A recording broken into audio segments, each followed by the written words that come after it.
Evening all.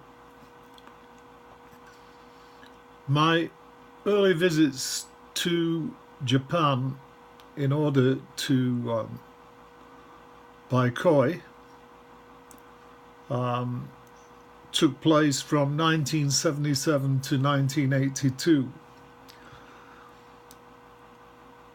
I was also interested in finding out the origins of these koi.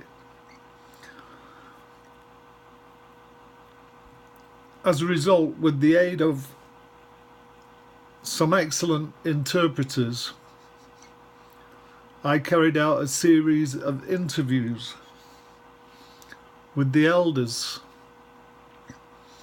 of the many villages in Yamakoshi. These elders knew all there was to know about carp farming. Now, I didn't keep the notes, but they are still etched in my memory. Carp were not indigenous to Japan and were first imported to Yamakoshi by landowners to get their peasant farmers' tenants to breed them for food.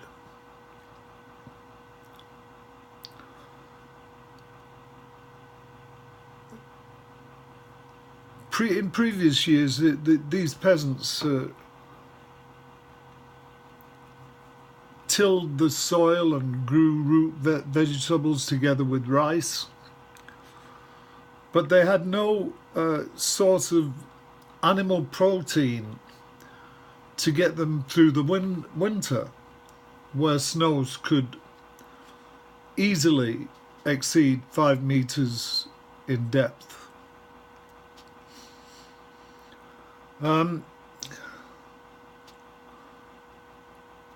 After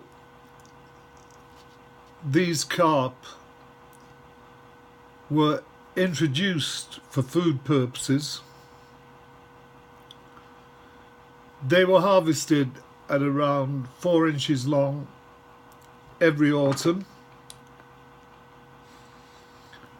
and then packed in salt and stored. As the years progressed,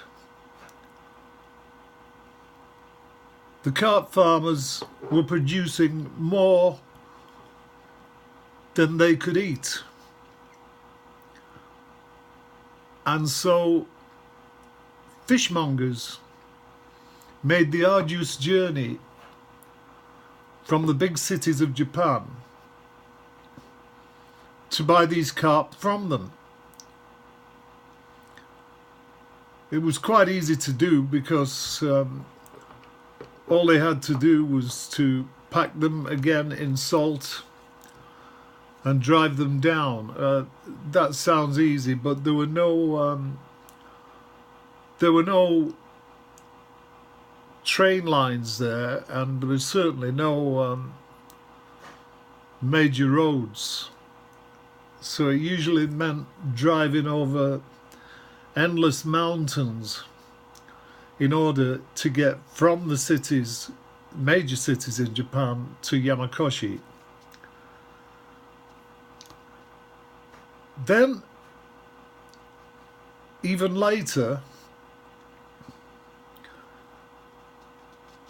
more and more carp breeders started to appear. And these carp, small carp for the table, started to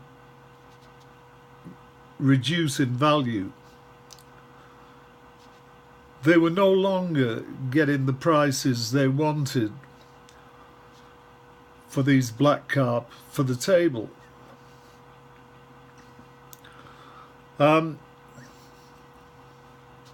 Fortunately, the carp farmers also knew they could produce coloured carp and get a better price for them if they were to be bought and sold as pets to owners of garden ponds all over Japan. And that's what happened next. Instead of the fishmongers coming to Yamakoshi to buy carp for food, owners of large pet shops in the big cities of Japan flocked to Yamakoshi in order to buy fish they could transport back alive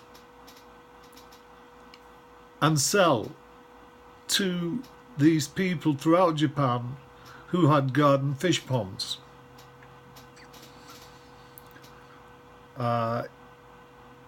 This wasn't easy to get live coloured carp back to the big cities because the plastic bag had not been invented yet.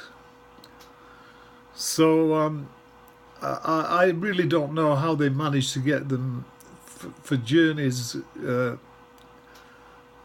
over 14-15 hours back to be able to sell them as pet fish.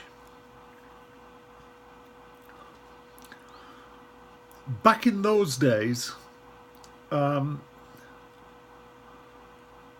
these coloured carp were only sold on size and size alone. Varieties didn't matter, body shape didn't matter, only size mattered, and that's how they were priced, both by the producers and the people who bought them from the producers.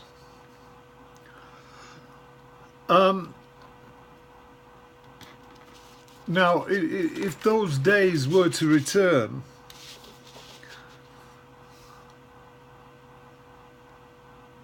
and it's just a thought, this, you know, you can raise your own comments. If we didn't have koi shows, then we wouldn't have judges.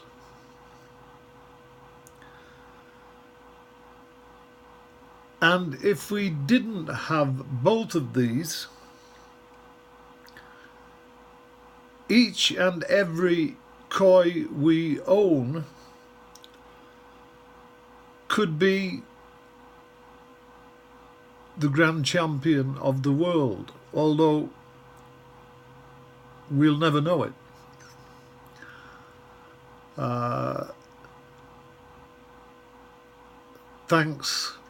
Thanks for listening tonight. Bye.